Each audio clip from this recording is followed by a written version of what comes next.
Dr. Tae-ho Kim stared at his email with tired eyes. Empty. Again. No invitation. The clock on his lab wall showed 3:27 a.m., but time had lost meaning hours ago. They forgot me, he whispered to himself. No, they chose to leave me out. Tae-ho looked around his small university lab. Old equipment hummed softly. Papers covered every surface. His theories on dimensional manipulation were all here. Years of work that the Galactic Science Initiative had decided wasn't worth their time. The GSI announcement played on his computer screen. The news was everywhere today. Humans and 3 alien species working together on faster-than-light travel. A huge orbital laboratory. The best minds in the galaxy. Except his. Tae-ho shut off the video and walked to his window. Seoul's lights glowed in the distance.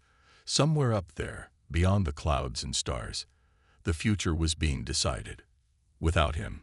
His phone buzzed. A message from Professor Han. Saw the GSI list. I'm sorry, Tae-ho. Their loss.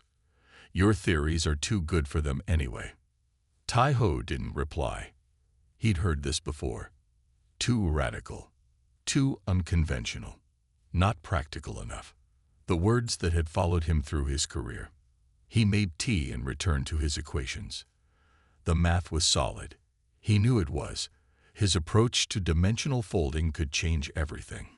If only someone would listen. The next morning, Tae-ho rode the bus to Seoul National University. Students passed him in the halls, but few nodded hello. Most didn't recognize the quiet professor who rarely taught classes. Dr. Kim, a voice called from behind. Tae-ho turned to see Professor Yoon rushing toward him, excitement on his face. I got in. The GSI accepted me. I leave for the orbital station next month. Congratulations, Tae-ho said softly. That's wonderful news. They're bringing together the best minds to solve FTL travel. It's the chance of a lifetime. Tae-ho nodded. You deserve it. Will you be joining later? With your dimensional theories. No invitation for me, Tae-ho said. They don't think my approach is worth exploring. Professor Yoon's smile faded. That's not right. Your work is groundbreaking. Apparently not groundbreaking enough. Later, in the faculty lounge, Tae-ho watched the news. 5 more Korean scientists had been selected for the GSI. The president gave a speech about humanity's bright future among the stars. Hey, isn't that Junho's old classmate? Someone whispered too loudly. The quantum guy with the weird ideas. Yeah. Surprised he wasn't picked. Not really. His theories are impossible to test. The aliens want practical solutions, not fantasy physics.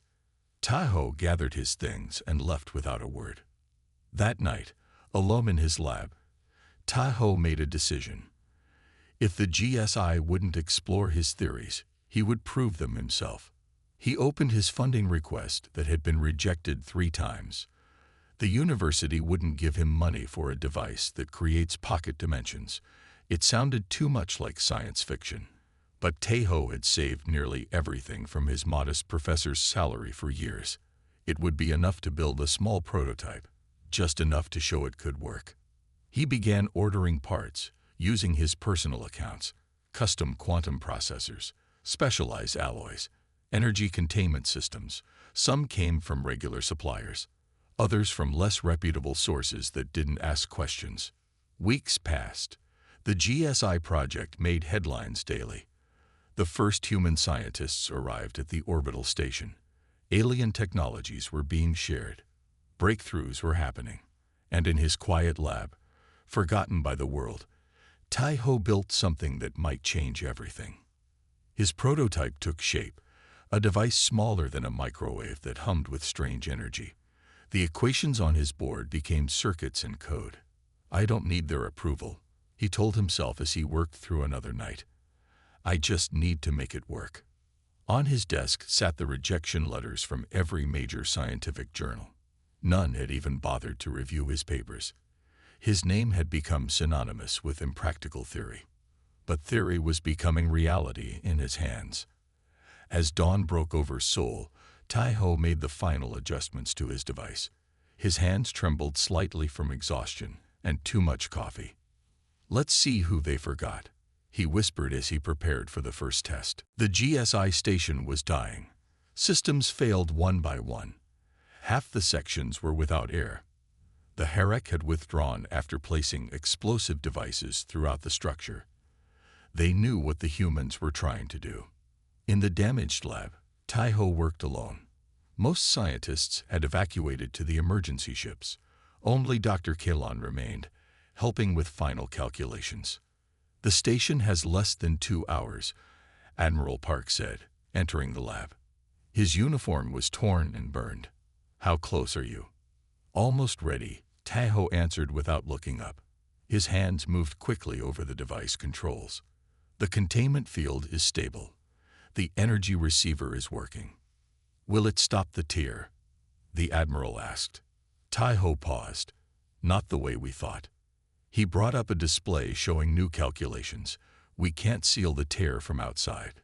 It's too large, too powerful. But we can contain it." "Explain," Admiral Park said.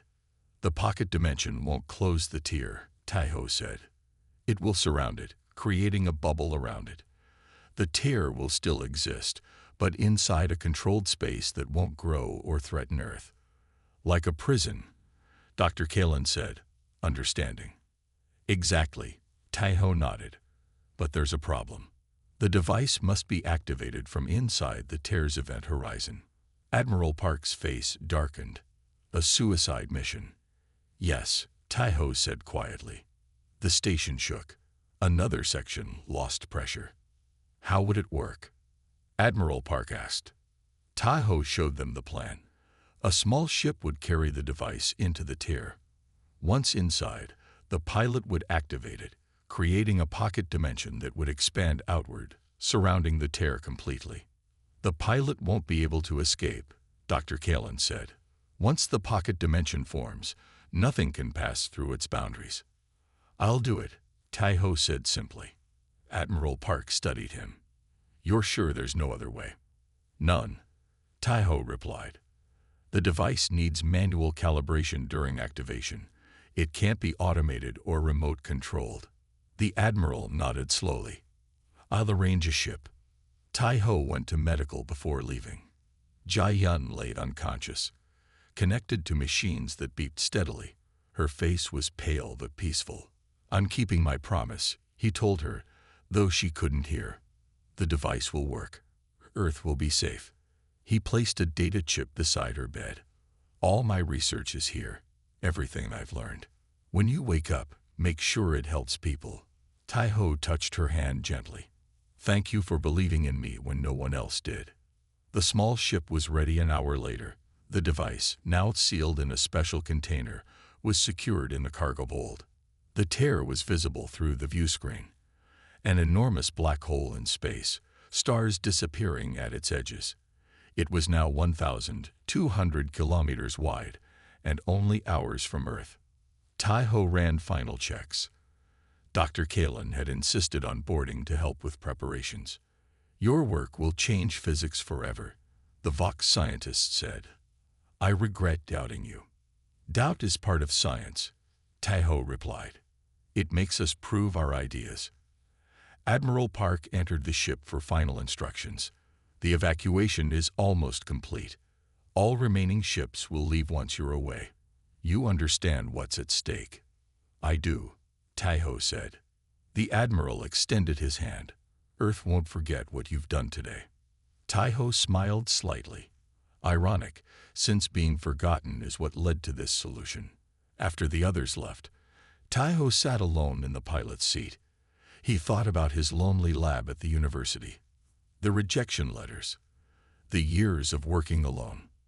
Now he was about to save everyone who had ignored him. He started the engines. The ship detached from the dying station and turned toward the massive tear in space. "Time to change everything," Tai-ho said to himself as he accelerated toward destiny. 6 months passed. Tai-ho and Jia-yun worked every day on the pocket dimension generator.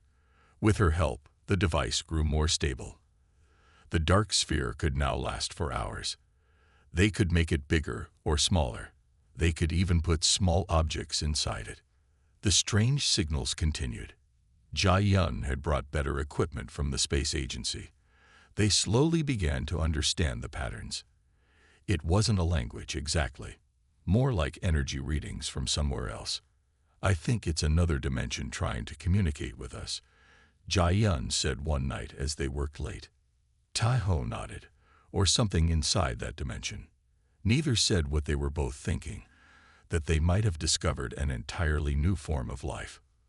That morning, as they arrived at the lab, something was wrong. The university halls were empty. Everyone was gathered around screens in the main hall. "What's happening?" Tai-Ho asked a student. "Space emergency," the student said, not looking away from the screen. "Some kind of tear near Jupiter. They say it's growing." Tai-Ho and Jia-Yun pushed closer to see the news. The images showed something impossible. A massive dark spot in space near Jupiter. It looked like a hole in reality itself. Stars disappeared behind its edges. The anomaly was first detected 3 days ago by the Jupiter Research Station, the reporter was saying. It has grown from 10 kilometers to over 100 kilometers in diameter. Scientists at the GSI are working to understand the phenomenon. The screen showed the orbital GSI station, where human and alien scientists were gathering for emergency meetings. "If it continues to grow at the current rate," a serious-looking scientist explained, "it could reach Earth in approximately 3 weeks. We don't know what would happen then, but the anomaly appears to be consuming everything in its path." Jia-Yun grabbed Tai-Ho's arm. "It looks like a pocket dimension," he finished, "but enormous and unstable." They rushed to their lab. Tai-Ho pulled up more detailed space readings from his university access. The data confirmed his fears. "It's a tear in spacetime," he said, "similar to our pocket dimensions, but uncontrolled. Growing. Dangerous. Could it destroy Earth?" Jia-Yun asked quietly. Tai-Ho nodded slowly. "If it keeps growing, yes." More news came throughout the day. The GSI had determined the tear was not natural. It appeared to be the result of an experiment gone wrong. The HFY, a hostile alien species from a neighboring galaxy, had been developing a new weapon, a way to create controlled tears in spacetime to attack their enemies. But they had lost control of it. The HFY weapon test created a cascading failure in the fabric of spacetime, explained Admiral Do-Hyun Park, the human military liaison to the GSI, in an emergency broadcast. "Our best scientists are working on a solution. There is no need for panic." But his face told a different story. 3 days later, the tear had doubled in size again. The GSI announced their first attempt to close it had failed completely. Tai-Ho and Jia-Yun watched the news with growing worry. They hadn't left the lab, working day and night on their own device. "They're approaching it all wrong," Tai-Ho said, pointing to the GSI's plan. "They're trying to seal the tear from the outside. It won't work." "What would work?" Jia-Yun asked. Tai-Ho looked at their small generator. "This might. Not as it is now, but with modifications. We could create a controlled pocket dimension that surrounds the tear, containing it. Like putting a dangerous chemical inside a sealed container," Jia-Yun said, understanding. "Exactly." Jia-Yun bit her lip. "But our device is tiny. The tear is hundreds of kilometers wide now." "The principles are the same," Tai-Ho said. "We just need to scale it up." He paused. "And we need the GSI's resources to do it." "Will they listen now?" Jia-Yun asked. Tai-Ho looked at the images of the growing tear in space. "They have to," he said, "or there won't be anyone left to listen to anything." Getting to the GSI station wasn't easy. All non-essential travel to space had been stopped. But Jia-Yun had contacts at the Korean Space Agency. She convinced them that Dr. Kim had critical information about the spacetime tear. 3 days later, they boarded an emergency shuttle to the orbital station. Tai-Ho carried his device in a secure case. He hadn't slept in days. What if they don't listen? he asked as the Earth grew smaller below them. They will, Jai-yun said firmly. They have to. Nothing else has worked. The GSI station was massive, a gleaming ring of metal and glass orbiting Earth. Ships from 3 alien species docked alongside human vessels. Under different circumstances, Tai-ho would have been excited to see it. Now, all he felt was dread. The emergency meeting room was filled with the greatest scientific minds in the galaxy. Humans sat alongside the 3 allied alien species, the tall blue-skinned Vox with their 4 eyes, the small, quick-moving Turan with green scales, and the cloud-like Mira who floated in special containers. Admiral Do-hyun Park led the meeting. His uniform was perfect, but his face showed strain. Our latest attempt to seal the tear has failed, he announced grimly.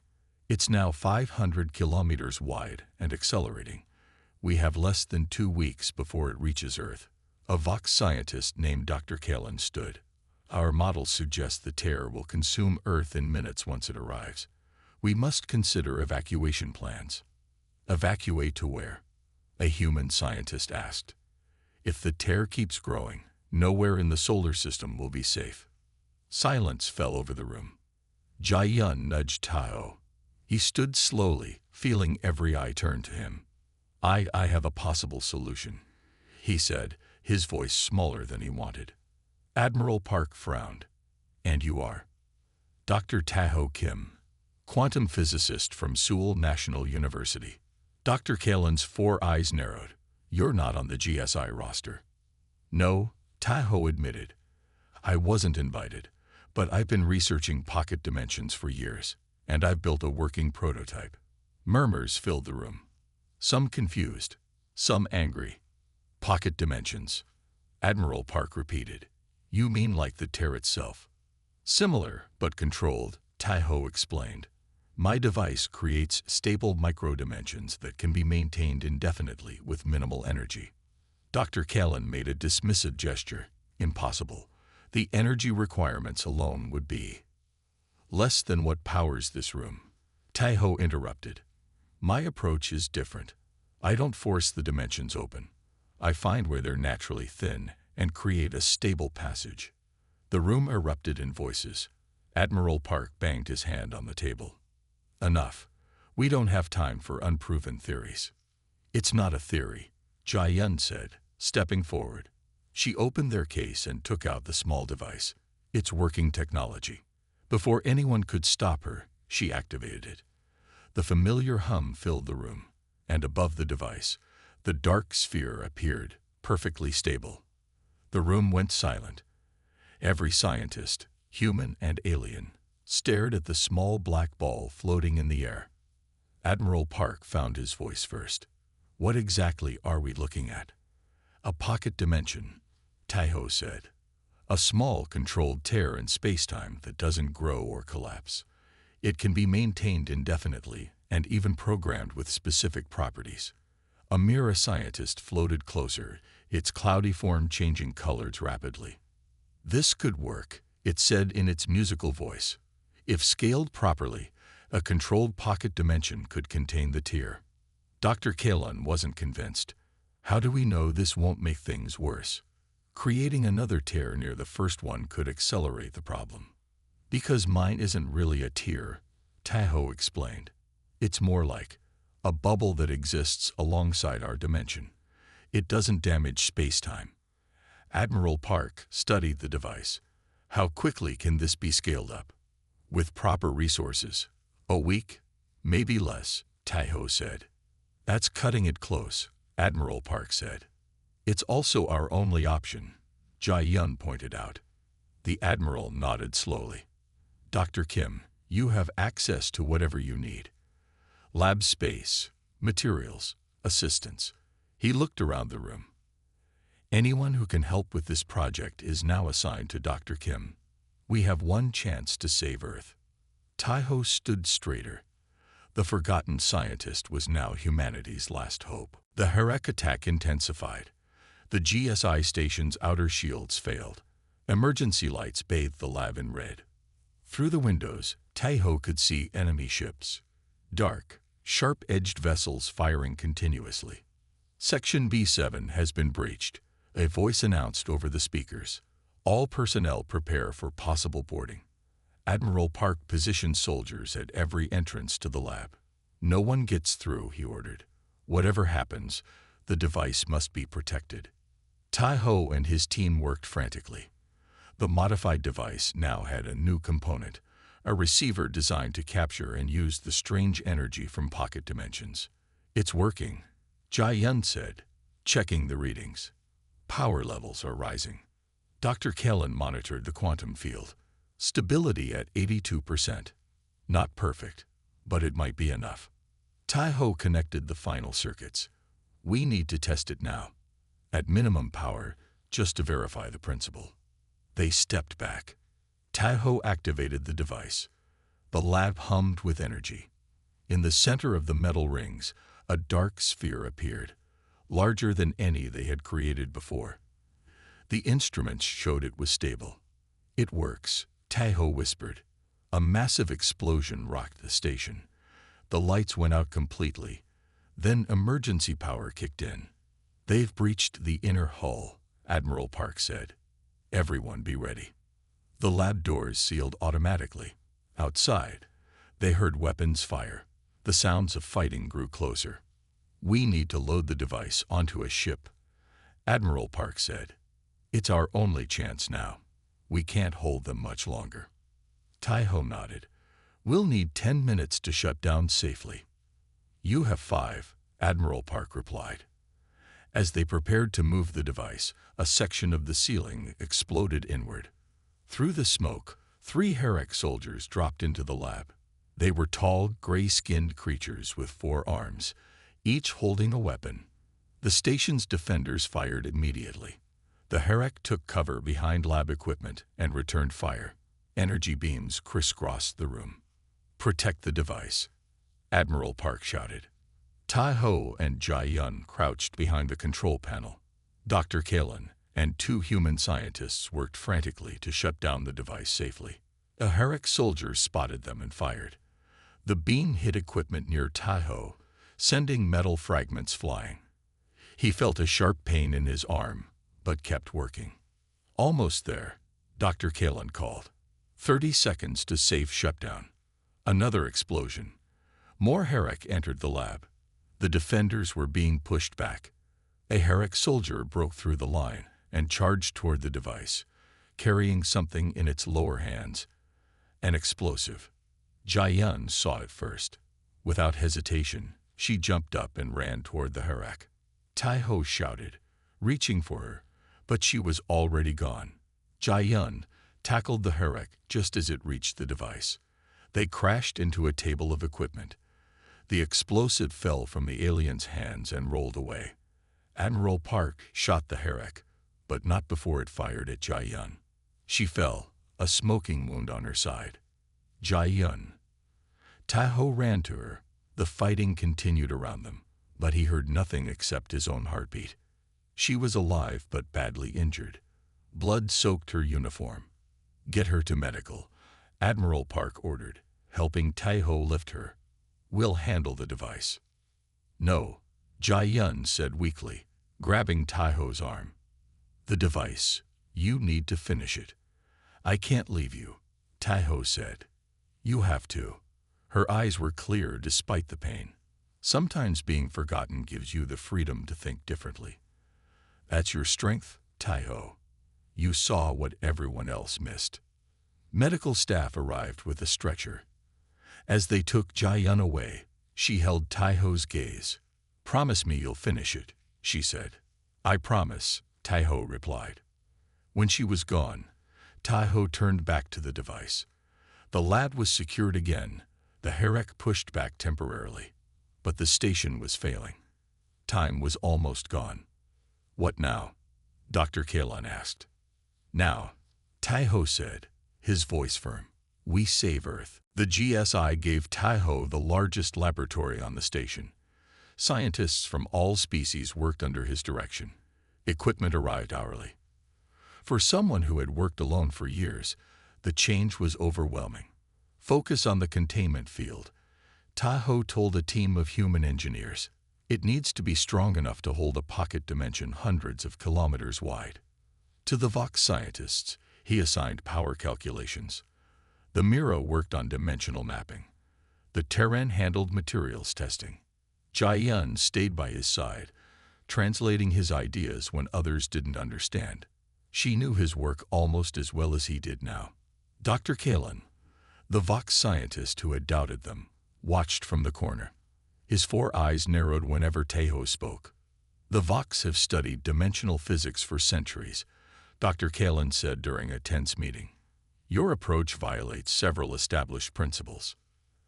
That's why it works, Tahoe replied simply. I'm not fighting against dimensional barriers.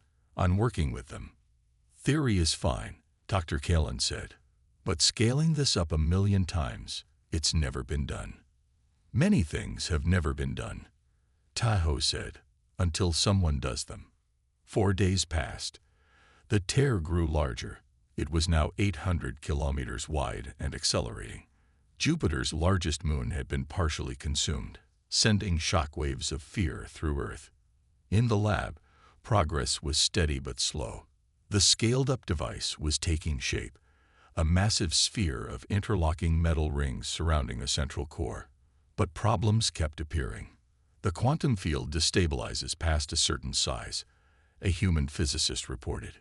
The power requirements are growing exponentially, Amira added. Tahoe worked without rest. When Jai-Yun forced him to sleep, he did so on a cot in the corner of the lab. His dreams were filled with dark spheres growing until they swallowed everything.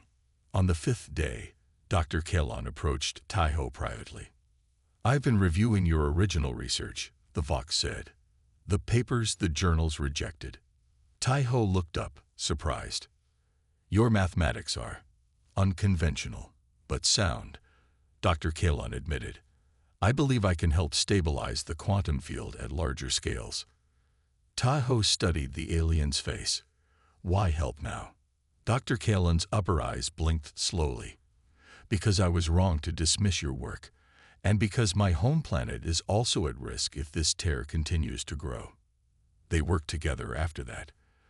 Dr. Kalin's knowledge of Vox dimensional physics complemented Tahoe's approach. The device grew more stable. On the 6th day, disaster struck. The Herrick, realizing someone might stop their weapon, attacked the GSI station with 3 warships.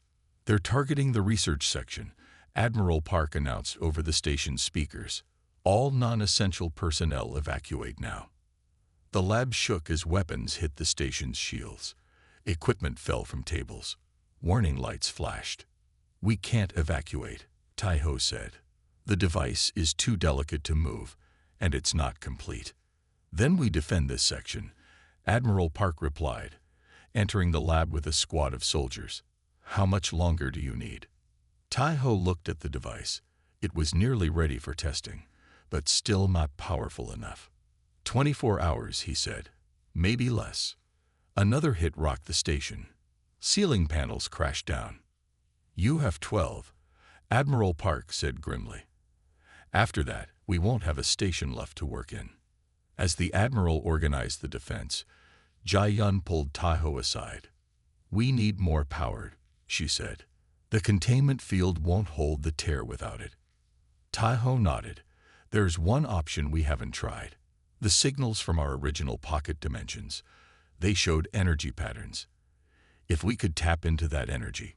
It's risky, Jai-Yun warned. We don't fully understand those signals. We don't have a choice, Tahoe said as another explosion shook the lab. Sometimes the biggest breakthroughs come from the biggest risks. They returned to work as the battle raged around them. The fate of Earth depended on the scientist everyone had forgotten. Tahoe didn't hear the knock at first. He was too focused on his data. The strange signals from the pocket dimension filled his screens with patterns he was still trying to understand. The knock came again, louder. He jumped, surprised. Nobody ever visited his lab. Hello, a woman's voice called from the hallway. Dr. Kim, are you there? Tahoe quickly covered his device with a cloth and opened the door. A young woman stood there. She wore the blue uniform of the Korean Space Agency. Her ID badge read, Jae-yun Song, Junior Engineer. Dr. Kim, she said with a small bow. I'm sorry to bother you. I've been trying to reach you by email. Tae-ho blinked. He hadn't checked his email in days. What can I help you with? He asked. I'm Jae-yun Song. My grandmother is Sun-hee Kim. Tae-ho's eyes widened. Sun-hee, my father's sister. Jae-yun nodded. Yes, she always told me about her brilliant nephew who studied physics. When I joined the space agency, I looked for your work. Tae-ho let her in, quickly clearing papers from a chair. You read my papers? He asked, surprised anyone would bother. All of them, Jae-yun said. Your dimensional theories are amazing. The agency rejected them as too theoretical, but I think they're wrong. Tae-ho studied her. She was young, maybe 25, with bright eyes and a serious face. Most people think I'm crazy, he said. Jae-yun smiled. Most people don't understand quantum physics. I do. Your math checks out. Tae-ho hesitated, then made a decision. He pulled the cloth off his device. It's more than math now, he said. Jae-yun stared at the small metal cube. Is that a working prototype? Yes. Her eyes widened. You actually built it. A pocket dimension generator. Tae-ho nodded and turned it on. The familiar hum filled the room. Above the device, the dark sphere appeared, hanging in the air like a perfect black ball. Jae-yun gasped. That's impossible. That's what everyone says, Tae-ho replied. But here it is. Jae-yun slowly circled the device, her face full of wonder. How stable is it? Up to 8 minutes now. And growing. Energy requirements. Less than a standard kitchen appliance. Jae-yun shook her head in amazement. Do you realize what you've done? This changes everything. Space travel, energy production, computing. I know, Tae-ho said quietly. But no one will listen. I've tried. Jae-yun turned to him. Then make them listen. This is too important. How? Every journal has rejected my papers. The GSI ignored my applications. Jae-yun thought for a moment. You need to improve it further. Make it impossible to ignore. And you need help. Help? Yes. Me. She smiled. I'm an engineer. I can help make this more efficient, more stable. Tae-ho started to protest, but Jae-yun continued. I know what you're thinking. Why would I help? Because this is the future, and because our family sticks together. Tae-ho hadn't thought about family in a long time. His parents were gone. He rarely spoke to relatives. Science had been his only companion for years. There's something else, he said, deciding to trust her. The pocket dimensions are sending data back. Look. He showed her his screens with the strange patterns. Jae-yun studied them. This isn't random. It has structure. That's what I thought. I think the dimensions are connecting to something. Another universe, she asked. Maybe. Or another dimension that already exists. One we just didn't know how to see before. Jae-yun sat down, thinking. We need better equipment to analyze this. I might be able to borrow some from the agency. Won't you get in trouble? She smiled. Only if we get caught. And if we succeed, no one will care. For the first time in years, Tae-ho felt something new. Not just pride in his work, but hope. Hope that someone finally understood. When can you start? He asked. I already have. Jae-yun pulled a small notebook from her bag and began writing. First, we need to stabilize the quantum field, then improve energy efficiency, and we need better sensors to decode these signals. As she spoke, Tae-ho realized how lonely he had been, how much he had missed working with someone who understood. The forgotten scientist wasn't alone anymore. 3 months passed. While the GSI made small steps forward, Tae-ho made giant leaps in his lonely lab. His prototype sat on the workbench, a small metal cube with glowing blue lines. It didn't look special, But what happened inside it changed everything science knew about dimensions. Test 47. Taiho said into his recorder, "Power at 60%. He pressed the activation button. The cube hummed louder. The air around it seemed to bend, like looking through water. Taiho held his breath. Then it happened. A perfect sphere of darkness appeared above the cube, floating, stable, the size of a tennis ball. "Pocket dimension forming," he whispered. "Stable at 40 seconds. 50 seconds. His instruments showed the impossible. A tiny universe, separate from ours but connected. A place where the normal rules of physics could be rewritten. After 2 minutes, Taiho shut down the device. The dark sphere shrank and vanished. But it had been real. His theory worked. He fell into his chair, laughing until tears came. Years of being ignored, doubted, and left behind. And now this, the biggest breakthrough in physics since humans met aliens. The next day, Taiho prepared his findings for publication. He documented everything: equations, test results, material specifications. His hand shook with excitement as he typed. "This technology could revolutionize everything," he wrote. "Energy production, space travel, computing, storage. We can create spaces with different physical properties than our universe." He sent his paper to the top 5 science journals. Then he waited. 2 days later, the rejections began arriving. "We regret to inform you. Your submission does not meet our current needs." Without peer verification of such extraordinary claims, none had even sent his work for review. They rejected it based on his name alone. Taiho was not surprised, but the pain felt fresh anyway. He printed the rejection emails and pinned them to his wall with the others. On the news that night, the GSI announced their progress. Their approach to faster-than-light travel focused on bending space in existing dimensions. Complex, energy-intensive, and still years away from success. "If they only knew," Taiho muttered. His pocket dimension generator could do more than help ships travel faster. It could create shortcuts through space-time itself. A ship wouldn't need to travel faster than light. It could simply step from one point to another through a controlled pocket dimension. And it was just the beginning. His studies showed these artificial dimensions could be programmed with different physical constants. Gravity could be stronger or weaker. Time could move differently. Energy could be generated from the dimensional boundaries themselves. Taiho looked at his prototype.